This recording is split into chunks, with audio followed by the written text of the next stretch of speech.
Hindi ginawa ng Diyos na babae ang magdadala ng relasyon. Lalaki dapat ang magdala ng relasyon kasi yun ang role ng masculine.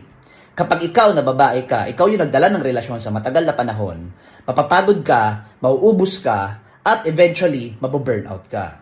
Kasi hindi yun ang design ng feminine, sa totoo lang.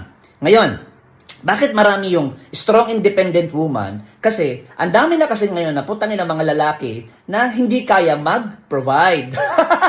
Yung putangin na papasok lang sa relasyon tapos hindi naman pala nila kayang magbigay, no, kayang buhayin yung pamilya niya. So yung babae na, yung nagiging breadwinner. To the point na dahil sa role yun ng masculine, di ba parang sa lalaki, pag nagbuhat tayo na mabibigat, pwedeng nahihirapan tayo pero we're strong.